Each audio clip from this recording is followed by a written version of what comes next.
मेरा नाम शिल्पा है। मेरी 16 साल की बेटी अंधी थी, जिसकी वजह से मैं बहुत परेशान रहती थी। जगह जगह लेकर उसे घूमती फिरती थी, मगर कोई फायदा नहीं हुआ था। एक दिन मेरी नंद ने तांत्रिक बाबा के बारे में बताया था, जो बहुत फेमस था। मैं अपनी बेटी को 70 साल के बूढ़े तांत्रिक बाबा के पास लेकर आ गई थी, तो वो कहने लगा, तुम कल शाम को अपने घर का दरवाज़ा खुला रखना, मैं तुम्हारी बेटी के लिए दवाई लेकर आऊँगा। मैंने उसकी बात मानकर अपने घर का दरवाज़ा खुला रखा था। शाम के 6 बज चुके थे जब बाबा हमारे घर पर आया और उसने अपने थैले से निकालकर हमें 2 पुड़िये दे दी और कहने लगा कि इसे पानी में मिलाकर पी लो, उसके बाद तुम्हारी बेटी देखने लगेगी। हमने खुशी खुशी उस दवाई को पानी में मिलाकर पी लिया। दवाई पीते ही हमारी आंखों के सामने अंधेरा छाने लगा था और हम बेहोश हो गए थे। जैसे ही हमारी आंख खुली तो ये देखकर हमारे पैरों तले से ज़मीन निकल गई कि हमारी बेटी तो बहुत बुरी हालत में वहाँ पर मौजूद थी। मेरी शादी को 4 साल हो गए थे, लेकिन अभी तक मेरे पास कोई औलाद नहीं थी।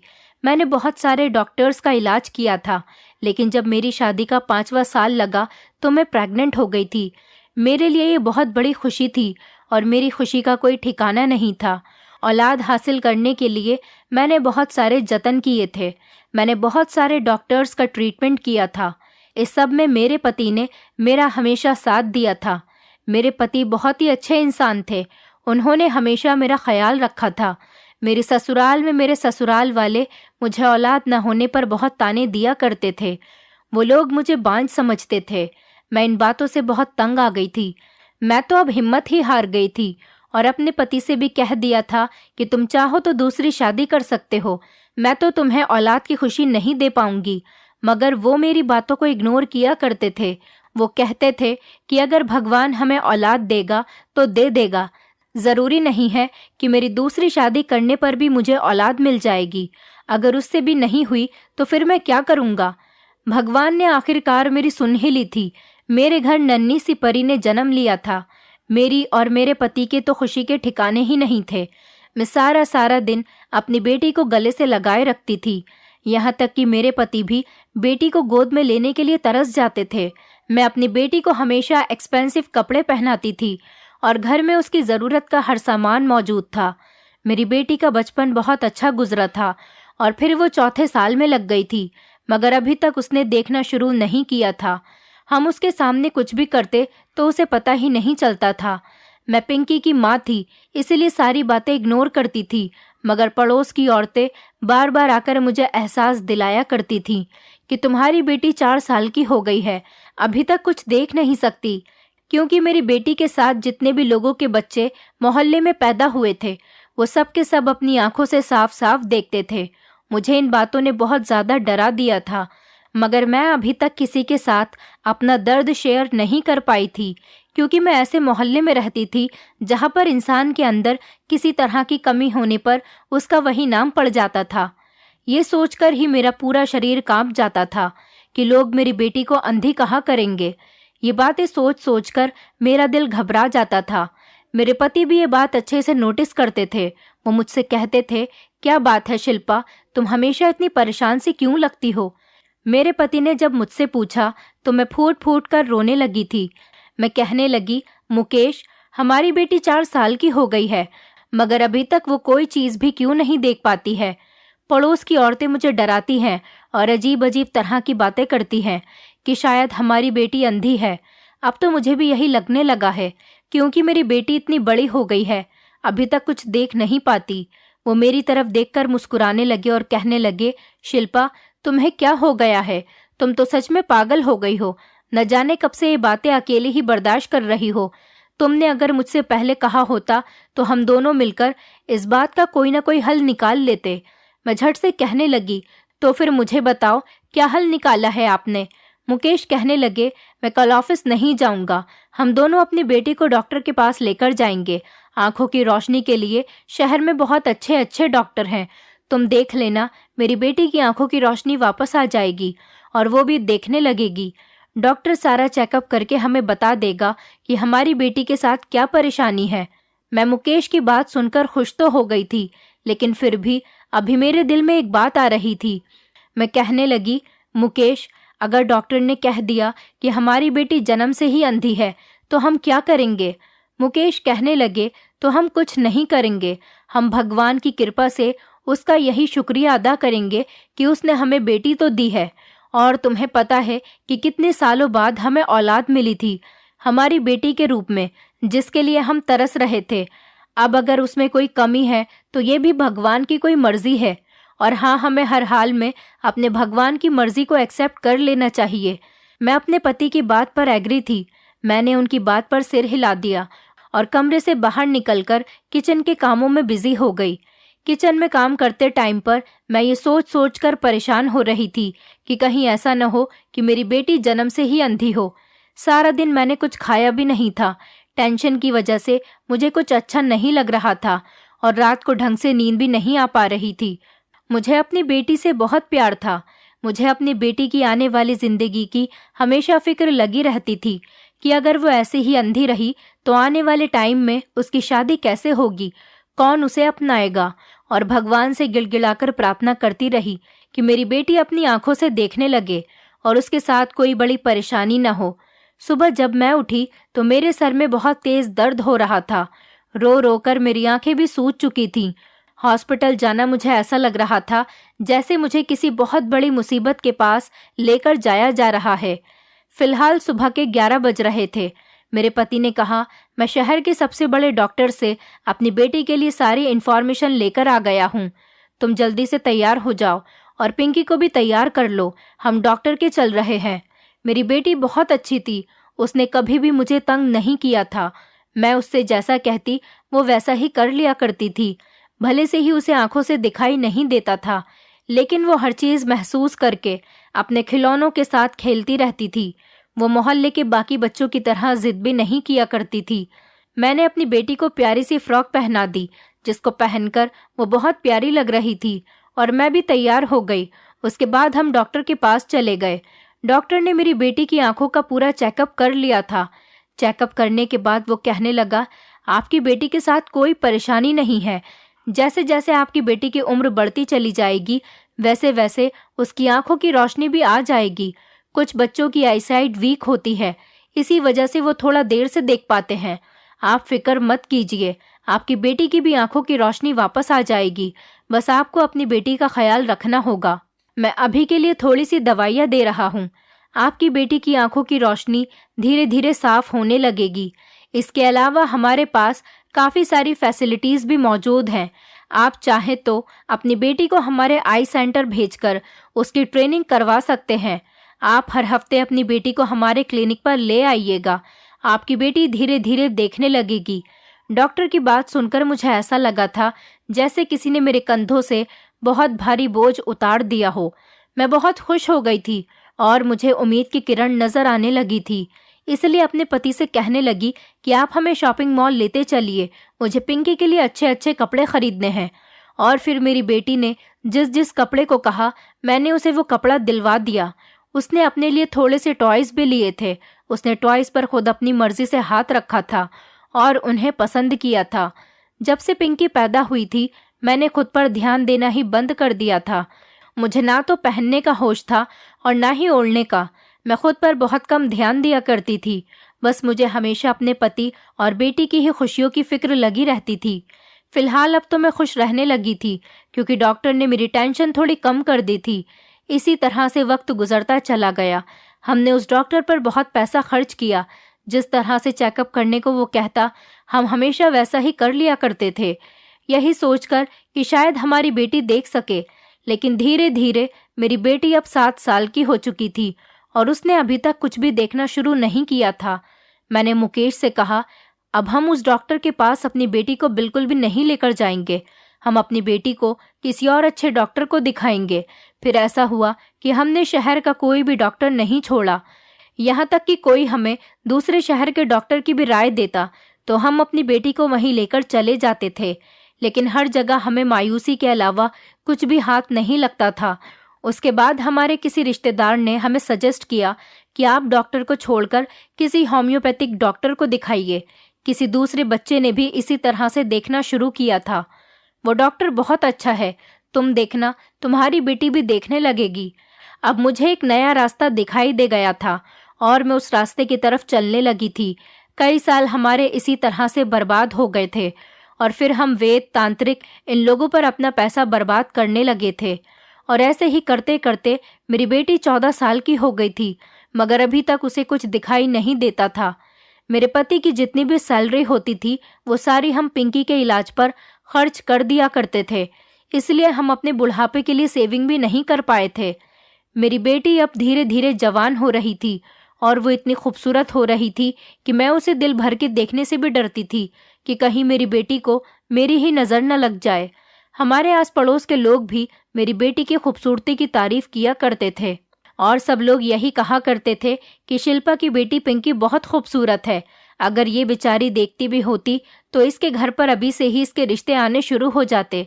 लोगों की ये बातें सुन सुनकर मेरा दिल जलता रहता था। मेरी उम्र इतनी नहीं थी, लेकिन ज्यादा टेंशन लेने की वजह से मेरे चेहरे पर झुर्रियां आने लगी थी और मैं एजिड लगने लगी थी। एक दिन हमारे साथ एक बड़ा अजीब हादसा हुआ था।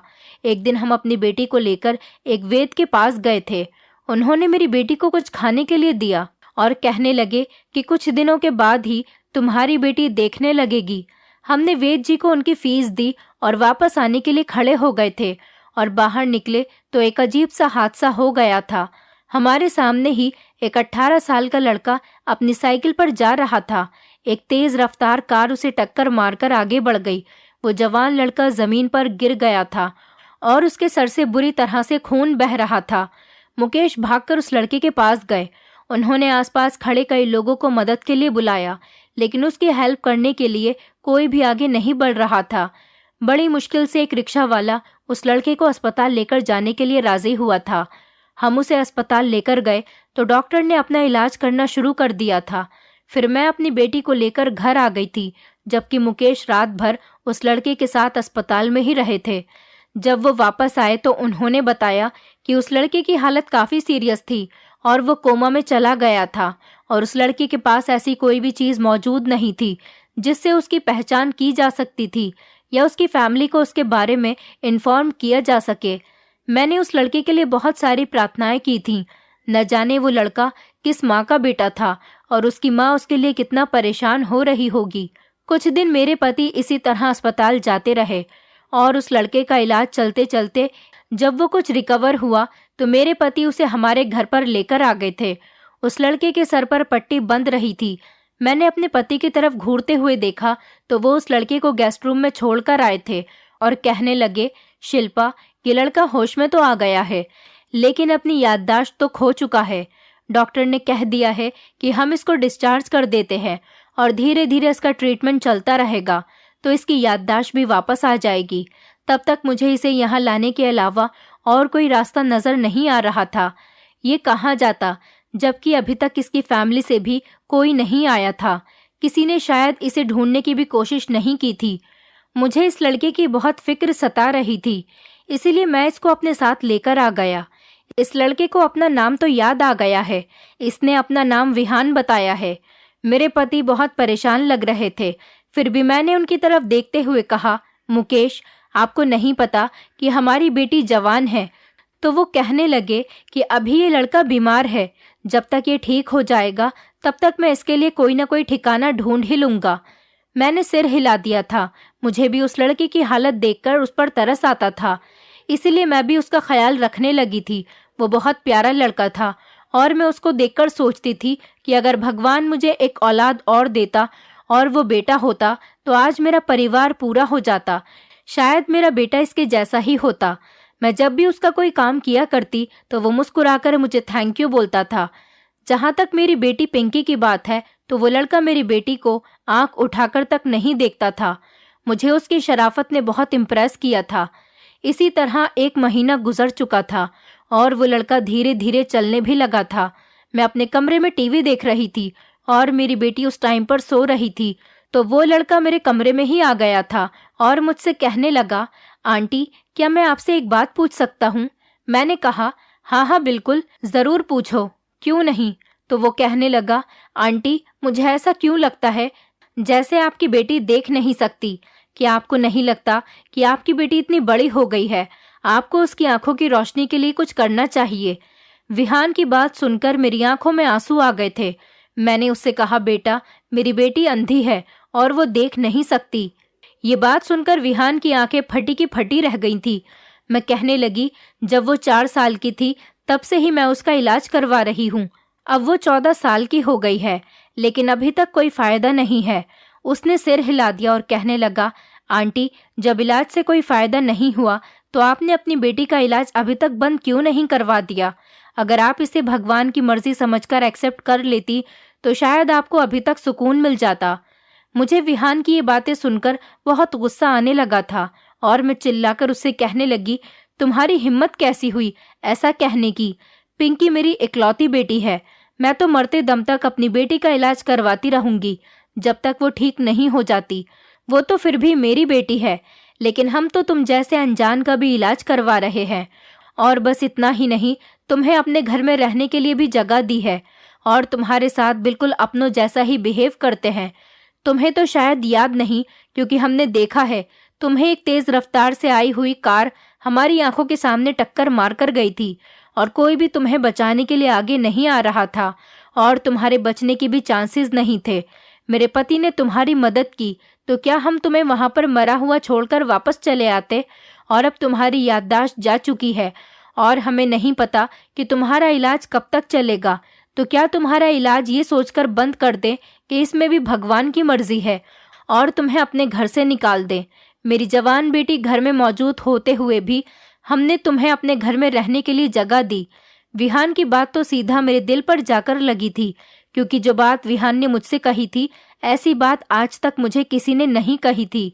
और फिर वो अनजान लड़का, जिसे इस बात का बिल्कुल अंदाजा ही नहीं था कि मैं किस तरह से अपनी बेटी को देख देख कर तकलीफ में रहती हूँ और किस तरह से हालात का सामना करती हूँ, वो मुझे ऐसी राय कैसे दे सकता था? मैं इतने गुस्से में हो गई थी कि बिना कुछ सोचे समझे ही बोलती चली जा रही थी। विहान के तो चेहरे का रंग ही उड़ गया था। वो कहने लगा, आंटी, मेरा मकसद आपका दिल दुखाना नहीं था। अगर आपको मेरी बात बुरी लगी है तो मैं आपसे माफ़ी मांगता हूँ। मैं पहले से काफ़ी बेहतर हो चुका हूँ और जहाँ तक मेरी याददाश्त की बात है, वो भी धीरे धीरे वापस आ ही जाएगी। लेकिन तब तक मैं आप लोगों पर बोझ बनकर नहीं रहना चाहता। मुझे यहाँ से जाना ही होगा। मुझे पता है कि आप लोग एक इज्जतदार और शरीफ मोहल्ले में रहते हैं और आपकी जवान बेटी भी है। लोगों को इल्ज़ाम लगाते हुए ज़्यादा देर नहीं लगती, इसीलिए मैं यहाँ से जा रहा हूँ। मैं अंकल के सामने तो यहाँ से नहीं जा सकता, वरना वो मुझे रोक लेंगे और जाने नहीं देंगे। आप उनको मेरी तरफ से थैंक यू बोल देना। जिंदगी रही तो आप लोगों से मेरी फिर मुलाकात होगी और आप लोगों के साथ रहकर मुझे बहुत अच्छा लगा। इतना कहकर विहान मेरे पास से उठकर चला गया था। मैं अभी तक गुस्से में ही बैठी हुई थी कि विहान ने आखिर मुझसे ऐसा क्यों कहा था कि मुझे अपनी बेटी की मजबूरी भगवान की मर्जी समझकर एक्सेप्ट कर लेनी चाहिए। उसने मुझे दिलासा क्यों नहीं दिया और ये क्यों नहीं कहा कि आंटी, आपकी बेटी एक न एक दिन ठीक हो जाएगी और गर्व है आप जैसी माँ पर जिसने अभी तक हिम्मत नहीं हारी। आप ऐसी माँ हो जिसने अपनी भी परवाह नहीं की और अपनी बेटी के इलाज में किसी तरह की कोई कमी नहीं की। मैं ये सारी बातें सोचती चली जा रही थी और रोती चली जा रही थी। मेरी बेटी थोड़ी देर के बाद सोकर उठ गई थी और वो कुछ परेशान सी लग रही थी। मैंने पूछा, क्या हुआ है? तो वो कहने लगी, माँ, ऐसा लग रहा है विहान भैया घर में मौजूद नहीं है। माँ, आखिर विहान भैया कहाँ पर चले गए? और अगर वो घर में ही है तो फिर मुझसे बात क्यों नहीं करते? मैंने पिंकी से कहा, बेटा तुम आराम करो, वो यहीं कहीं होगा। मैंने इस बात को इग्नोर किया और अपने काम में लग गई। मेरी बेटी फिर मुझसे बार बार विहान के बारे में पूछने लगी, तो मैंने उससे कह दिया, बेटा वो ठीक हो गया था, इसलिए अपने घर वापस चला गया। अब वो हमारे घर कभी नहीं आएगा। मैंने महसूस किया था कि मेरी बेटी एकदम से ही उदास हो गई थी। उसकी आंखों में आंसू आने लगे थे और वो मुझसे कहने लगी, माँ, विहान भैया को इस तरह से हमारे घर से नहीं जाना चाहिए था और वो मुझसे मिलकर भी नहीं गए। मेरी बेटी को उसके साथ लगाव हो गया था क्योंकि वो मेरी बेटी के साथ बातें करता था। ये बात कहकर मेरी बेटी अपने कमरे में चली गई थी। उसके जाने के बाद जैसे मैं कुछ होश में आने लगी थी। मुझे अपने किए पर पछतावा होने लगा था। न जाने मैंने उस लड़के के साथ इतना बुरा कैसे कर दिया था कि वो मेरा घर ही छोड़कर चला गया था। अब अगर इस बारे में मेरे पति को पता चल जाता तो वो मुझसे बहुत नाराज होते, और विहान के जाने से मेरी बेटी भी उदास हो गई थी। मैं बहुत ज़्यादा परेशान हो चुकी थी। शाम को मेरे पति जब ऑफिस से घर पर आए तो उन्होंने घर आते ही सबसे पहले विहान के बारे में ही पूछना शुरू किया था। मैं घबरा गई थी और कहने लगी, विहान की याददाश्त वापस आ गई थी, इसलिए वो अपनी फैमिली के पास वापस चला गया। मेरे पति की आंखों में शिकवा साफ नजर आ रहा था। वो कहने लगे, शिल्पा, मुझे विहान से ऐसी उम्मीद नहीं थी, कहीं तुमने तो उसे कुछ नहीं कह दिया। मैं घबरा गई थी और अपनी नजरें चुराने लगी थी। मुकेश कहने लगे, शिल्पा, मुझे वो लड़का बहुत अच्छा लगने लगा था। ऐसा लगने लगा था जैसे वो मेरा अपना ही बेटा हो। चलो, अच्छा हुआ वो ठीक हो गया। वैसे भी बस एक ना एक दिन उसे अपनी फैमिली के पास जाना ही था, लेकिन बस मुझे उससे ये शिकायत रहेगी कि वो आखिरी बार मुझसे मिलकर भी नहीं गया। भगवान करे वो जहाँ हो खुश रहे। मैं अपने पति के पास से उठकर किचन में आ गई थी। कुछ दिन इसी तरह से गुजर गए थे। मुकेश ने मुझसे उसके बाद विहान के बारे में कोई बात नहीं की थी, क्योंकि उनकी एक बहुत अच्छी आदत ये थी कि वो मुझे ज़्यादा शर्मिंदा नहीं किया करते थे। हमेशा मेरी गलतियों को माफ़ कर दिया करते थे और इग्नोर करने की कोशिश करते थे। लेकिन मैं विहान के लिए अंदर ही अंदर से बहुत टेंशन में आ गई थी। वो एक बहुत अच्छा लड़का था। उसका बिहेवियर बताता था कि वो किसी पढ़े लिखे और अच्छे परिवार से बिलोंग करता होगा। पिंकी भी विहान के जाने के बाद बहुत खामोश खामोश सी रहने लगी थी और मैं उसकी इस हालत को अच्छी तरह से देख सकती थी। फिर मैं ये भी नहीं समझ पा रही थी कि उसकी ये हालत किस तरह से हो गई। अब घर में बहुत ज़्यादा उदासी का माहौल छा गया था। एक दिन हमारे घर पर मेरे पति की छोटी बहन आई थी। उसकी शादी बिजनौर में हुई थी, इसलिए वो 2 दिन के लिए हमारे घर पर आई हुई थी। आज उसके जाने का दिन था। शाम के 4 बजे तक वो अपने घर जाने वाली थी। उसने मुझे बताया कि भाभी, आपको पता है, हमारे बिजनौर में रहने वाले ही एक तांत्रिक बाबा यहाँ पर आपके शहर में आए हुए हैं और वो यहाँ पर कुछ लोगों की परेशानियाँ हल करने के लिए आए हैं। उनकी उम्र और तजुर्बा बहुत ज़्यादा है। वो लोगों का इतना अच्छा इलाज करते हैं कि बेउम्मीद लोग भी उनसे उम्मीद लगा बैठते हैं। गूंगे बोलने लगते हैं और अंधे देखने लगते हैं। वो पैसे तो थोड़े ज़्यादा लेते हैं, लेकिन काम अच्छा करते हैं। और वैसे भी आप तो अपनी बेटी पर अब तक काफ़ी सारे पैसे खर्च कर चुकी हैं। आपने तो अभी तक पिंकी के लिए कोई भी इलाज नहीं छोड़ा है। मुझे उम्मीद है कि तांत्रिक बाबा के इलाज से हमारी पिंकी भी देखने लगेगी। मैं अपने नंद की बात सुनकर बहुत खुश हो गई थी और मुझे उम्मीद की एक किरण नजर आने लगी थी। ऐसा लग रहा था जैसे कई दिनों के अंधेरे के बाद थोड़ी रोशनी नजर आने लगी है। मैं कहने लगी, काजल, क्या वो तांत्रिक बाबा इतना अच्छा है कि मेरी बेटी ठीक हो जाएगी और वो अपनी आंखों से देखने लगेगी?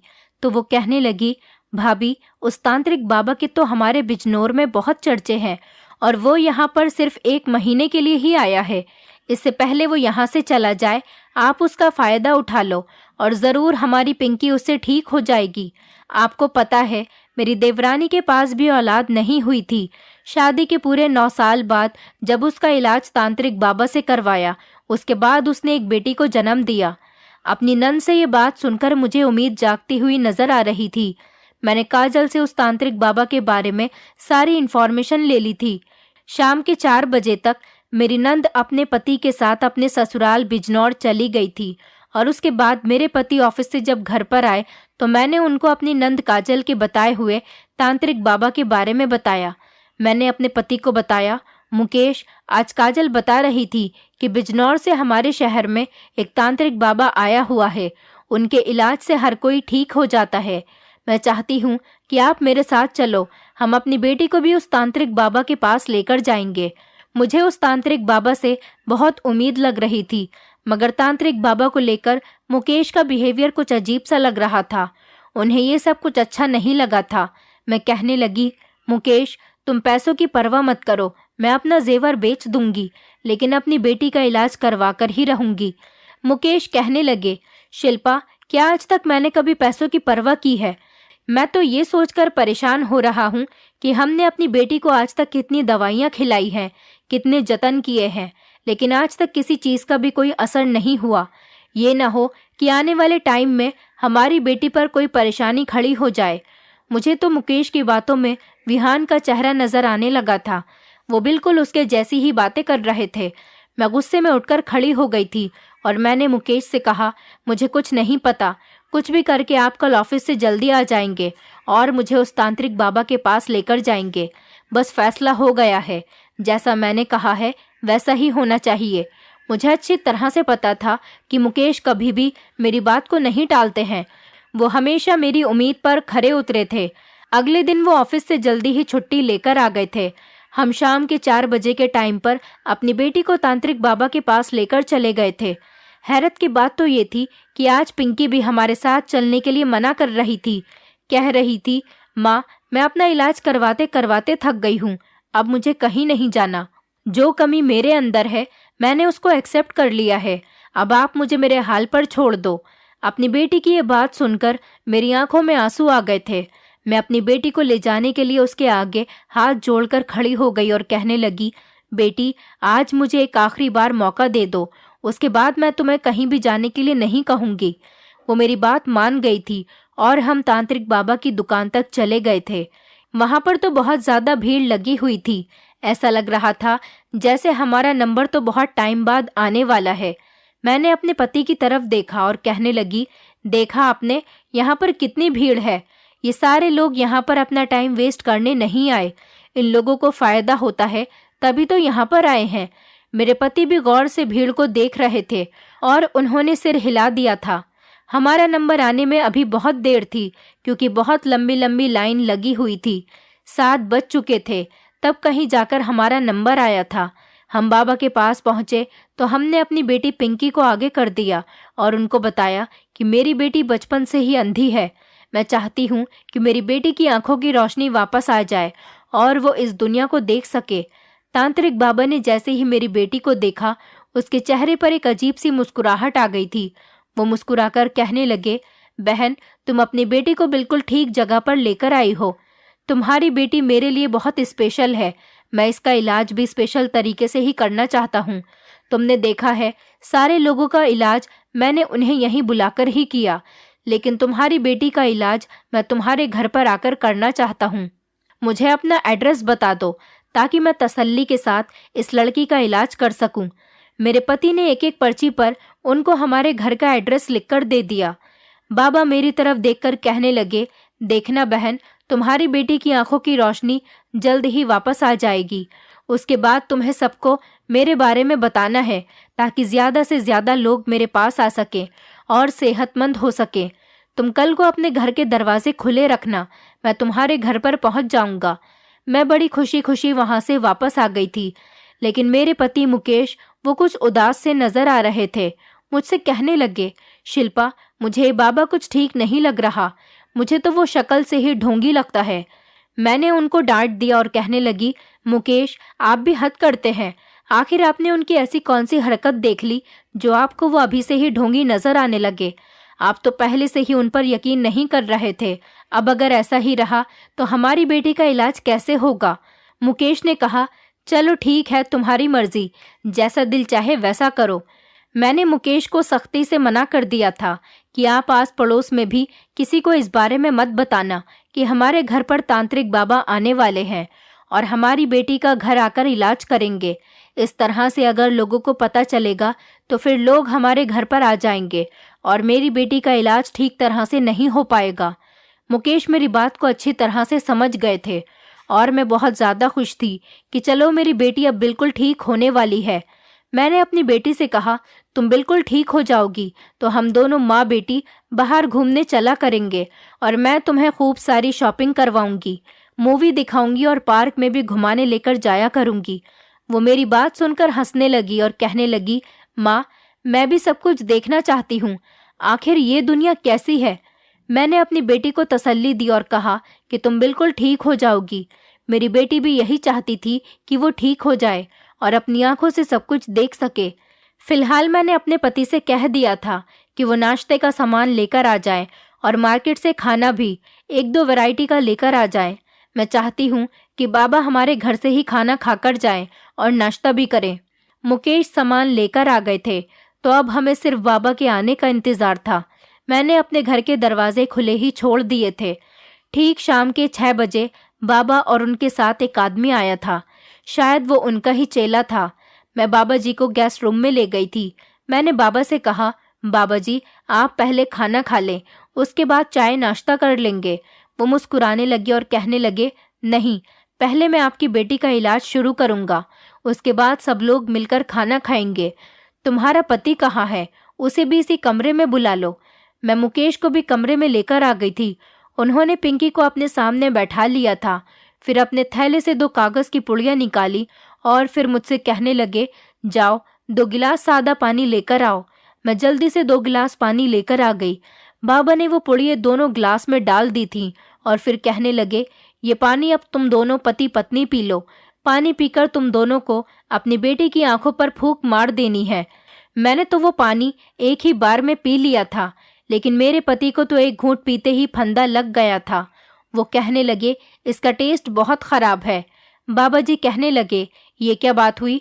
मैं तुम लोगों की बेटी का इलाज करने यहाँ पर आया हूँ और तुम इसको पीने में नखरे दिखा रहे हो। बहुत से लोग तो ये पानी क्या न जाने क्या क्या पी जाते हैं अपने बच्चों की खुशी के लिए। मैंने मुकेश को आंखें दिखाई और कहने लगी, जल्दी से पी लो। वो बेचारे मजबूर हो गए और गिलास को मुंह से लगाकर सारा पानी पी गए। थोड़ी देर ही गुजरी थी कि मेरा सर अचानक भारी होने लगा और मुझे चक्कर आने लगे। मेरी आंखें भारी होने लगी थी और मैंने पलटकर अपने पति की तरफ देखा तो उनको भी चक्कर आ रहे थे और उनका भी सर भारी होने लगा था। लेकिन वो बाबा हमें देखकर हंस रहा था। बाबा ने मेरी बेटी का हाथ दबोच लिया था और उसको पकड़कर खड़ा हो गया था। उसे अपनी तरफ खींचने की कोशिश कर रहा था और मेरी बेटी मम्मी पापा बचाओ कहकर जोर जोर से चिल्ला रही थी। वो अपना हाथ छुड़ाने की कोशिश कर रही थी, उससे भागने की भी कोशिश की, मगर बाबा के चेले ने उसका हाथ पकड़ लिया। बंद होती हुई आंखों से मुझे तांत्रिक बाबा में एक हैवान नजर आ रहा था और फिर मैं पूरी तरह से बेहोश हो चुकी थी और मेरी आंखों के सामने अंधेरा छा गया था। मगर मुझे ये एहसास हो रहा था कि मेरी बेटी बहुत बड़ी मुसीबत में है। मेरे कानों में लगातार मेरी बेटी के चीखने की आवाज़ें आ रही थीं, लेकिन मैं कुछ भी नहीं कर पा रही थी। न जाने कितने टाइम तक मैं और मेरे पति बेहोश रहे थे। जब मुझे होश आया तो मैं घबराकर उठ बैठी और चिल्ला चिल्लाकर अपनी बेटी को आवाज़ लगाने लगी। मेरी बेटी हाथों से महसूस करती हुई चलकर मेरे करीब आई तो मैंने उसको गले से लगा लिया। उसकी हालत बहुत ख़राब हो रही थी। बेटी की हालत देखकर तो मेरा शरीर बुरी तरह से कांप रहा था। डर की वजह से मेरी बेटी कुछ बोल भी नहीं पा रही थी, बस रोए जा रही थी। मेरी बेटी के कपड़े भी फटे हुए थे और वो बहुत रो रही थी, बहुत डर रही थी। मैंने जल्दी से मुकेश को उठाया और इधर उधर तांत्रिक बाबा को ढूंढने की कोशिश करने लगी। लेकिन जब मैं कमरे से निकलकर बाहर आई तो मैंने देखा कि हॉल में ही बाबा और उसका चेला कुर्सी से बंधे पड़े थे। मैंने अपनी बेटी की तरफ देखा और पूछा, क्या हुआ है बेटा? मुकेश भी होश में आ चुके थे। थोड़ी देर बाद ही हमारे घर के अंदर पुलिस भी आ गई थी। काफी सारे पुलिस इंस्पेक्टर हमारे घर में आ चुके थे। उन्होंने बाबा और उसके चेले को अरेस्ट कर लिया और अपने साथ लेकर चले गए थे। उनके पीछे विहान भी खड़ा हुआ था। मैं विहान की तरफ देखकर पूरी तरह से डरकर रह गई थी। मैं कहने लगी, विहान तुम यहाँ पर कैसे आ गए? यहाँ क्या हुआ था? वो कहने लगा, आंटी जब मैं कल आपके घर आया था तब आप लोग कहीं जा रहे थे। मैंने अपनी बाइक से आपका पीछा करने की कोशिश की और मैं आपका पीछा करते करते इस तांत्रिक बाबा की दुकान तक चला गया था। मैं वहां पर बाहर खड़ा हुआ आप लोगों का इंतजार कर रहा था। आप लोगों की नज़र मुझ पर नहीं पड़ी थी, लेकिन फिर अचानक मेरे घर से कॉल आ गई, इसलिए मैं अपने घर को वापस लौट गया था। हाँ, पर मैंने आप लोगों की बातें सुन ली थी कि आप लोगों के घर कल तांत्रिक बाबा आएगा और पिंकी का इलाज शुरू करेगा। मैं अपने घर वापस चला गया था। मुझे आप लोगों की अच्छाई ने बहुत इम्प्रेस कर दिया था। मैंने ठान लिया था कि मैं आपके घर वापस आऊँगा, क्योंकि ये तांत्रिक बाबा कोई अच्छा इंसान नहीं था। ये एक ढोंगी बाबा था जो लोगों को लूटता था और जवान लड़कियों की इज्जत खराब करता था। एक दिन मुझे पता चला था कि इस झूठे तांत्रिक बाबा को बिजनौर से भी फ्रॉड की वजह से निकाल दिया गया था। इसीलिए मैंने प्लानिंग की हुई थी कि अगर ये बाबा आपके घर पर कोई गड़बड़ी करेगा तो मैं फौरन इसको पुलिस के हवाले करवा दूंगा। इसलिए मैं दीवार से कूदकर आपके घर के अंदर आ गया था और ये बाबा आप लोगों के साथ जो भी कर रहा था वो सब कुछ देख रहा था। जब इस बाबा ने आप लोगों को बेहोश कर दिया था तो मैं भी तभी पुलिस को कॉल कर चुका था। आपके बेहोश हो जाने के बाद ये दोनों पिंकी के साथ जबरदस्ती कर रहे थे। मैंने अपने एक दोस्त के साथ मिलकर इस तांत्रिक बाबा और इसके चेले को पकड़कर कुर्सी से बांध दिया था। भगवान ने हमारी पिंकी को बचा लिया था और मैं पिंकी को समझा रहा था कि उसे डरने की कोई ज़रूरत नहीं, उसका भाई अब आ गया है। मैंने आप लोगों को होश में लाने की बहुत कोशिश की, लेकिन आप लोग होश में नहीं आ सके। जब थोड़ी देर के बाद आप लोग होश में आ गए तो पुलिस भी आ गई और उन दोनों को पकड़कर ले गई। मैं विहान की बातें सुनकर फूट फूट कर रोने लगी थी। मैं कहने लगी, विहान मुझे माफ़ कर दो, भगवान तुम्हारा भला करे। तुमने आज हमारी इज्जत को बचा लिया है और मेरी बेटी की जान भी बच गई। विहान कहने लगा, आंटी आपको उस दिन भी मेरी बात बहुत बुरी लग गई थी, मगर सच तो यही है कि भगवान ने कुछ सोच समझकर ही पिंकी की आंखों की रोशनी नहीं दी। आप भगवान की मर्जी को ही अपनी मर्जी बना लीजिए और उसकी मर्जी के आगे आपको हथियार डाल देने चाहिए। आपको हर किसी ने लूटा है, मगर क्या फायदा हुआ? अभी तक पिंकी देखने तो नहीं लगी ना। मैं रोते हुए विहान से कहने लगी, तुम्हारे जैसी बात आज तक मुझे किसी ने नहीं कही थी। बस लोग मुझे डॉक्टर बाबा या फिर वेद का ही सजेशन दिया करते थे और मैं लोगों की बातों में आती रहती थी। जो जैसा कहता वैसा ही कर लिया करती थी, क्योंकि बेटा मैं एक माँ हूँ और एक माँ अपनी औलाद की खुशी के लिए सब कुछ कर सकती है। लेकिन किसी ने मुझे ये नहीं बताया था कि भगवान की मर्जी में ही हमें भी राजी रहना चाहिए। तुम मुझे माफ़ कर दो। मैंने विहान के सामने हाथ जोड़ लिए थे। उसने जल्दी से मेरे हाथ पकड़ लिए और कहने लगा कि नहीं नहीं आंटी, आप ऐसा मत कीजिए, आप तो मेरी माँ हैं। मैंने भगवान से भी माफ़ी मांग ली थी। मेरे पति भी विहान से मिलकर बहुत खुश हो गए थे। फिर विहान ने अपने बारे में बताया कि किस तरह से उसकी याददाश्त वापस आ गई थी। उसने बताया कि जब वो हमारे घर से चला गया था तो उसको रास्ते में उसके दादा और पिता मिल गए थे, जो कि उसकी ही तलाश कर रहे थे। उन्हें लगा था कि उनका बेटा मर चुका है, लेकिन वो अपने बेटे को जिंदा और सही सलामत देखकर बहुत खुश हुए थे और विहान को अपने साथ अपने घर ले गए थे। जब वो लोग विहान को अपने घर लेकर गए तो वहां पर रहते रहते धीरे धीरे विहान सबको पहचानने लगा था और धीरे धीरे उसकी याददाश्त भी वापस आ गई थी। अब वो बिल्कुल नॉर्मल हो गया है, लेकिन याददाश्त वापस आने पर वो हमें नहीं भूला था। हम उसे उसी तरह से याद थे जिस तरह से हमने उसकी जान बचाई थी और उसे अपने घर में जगह दी थी। विहान ने हमें अपनी फैमिली से भी मिलवाया था। उसकी फैमिली काफ़ी अच्छी और पढ़ी लिखी थी। वो बहुत अमीर लोग थे।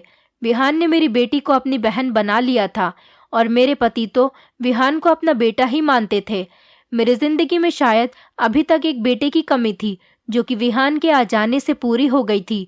विहान के और हमारी फैमिली के रिलेशन काफ़ी अच्छे हो गए हैं। हम लोग एक दूसरे के साथ बहुत अच्छे तरीके से रहते हैं। मेरी बेटी भी विहान के साथ हमेशा बहन की तरह बिहेव करती है और अब देखते ही देखते मेरी बेटी 19 साल की हो गई। विहान की चाची को हमारी बेटी पिंकी बहुत पसंद आई थी, इसलिए उन्होंने अपने बेटे का रिश्ता मेरी बेटी के लिए भेज दिया था। और सबसे अच्छी बात तो यह है, जिस लड़के के लिए मेरी बेटी का रिश्ता आया था वो लड़का बोल नहीं सकता था। दोनों में ही एक न एक कमी थी, इसलिए वो दोनों एक दूसरे की कदर करने लगे थे। मैंने अपनी बेटी की शादी विहान के चाचा के बेटे के साथ कर दी थी। मेरी बेटी अपनी ससुराल में बहुत खुश रहती थी, क्योंकि वहाँ पर उसका ख्याल रखने वाले बहुत सारे लोग हैं। शायद मेरी बेटी के भाग्य में ऐसा ही लिखा था। उस लड़के में भी एक कमी थी और मेरी बेटी में भी एक कमी थी, जिस वजह से उन दोनों का नसीब एक साथ जुड़ा हुआ था और इसीलिए वो दोनों कभी एक दूसरे को किसी बात पर भी कम नहीं समझ सकते थे, क्योंकि दोनों ही किसी न किसी बात का शिकार थे। फिलहाल दोनों बच्चों की जिंदगी अच्छी गुजर रही है और जिस दिन से मेरी बेटी की शादी हुई है मैं अपनी बेटी की तरफ से बेफिक्र हो गई हूँ, क्योंकि मेरी बेटी को बहुत अच्छी ससुराल मिली है। दोस्तों, उम्मीद करती हूँ आपको हमारी कहानी पसंद आई होगी। कहानी पसंद आई है तो वीडियो को लाइक करें, चैनल पर नए हैं तो चैनल को सब्सक्राइब करें और हाँ, नोटिफिकेशन बेल को ज़रूर दबाएं ताकि अगली अपडेट सबसे पहले आपको मिले।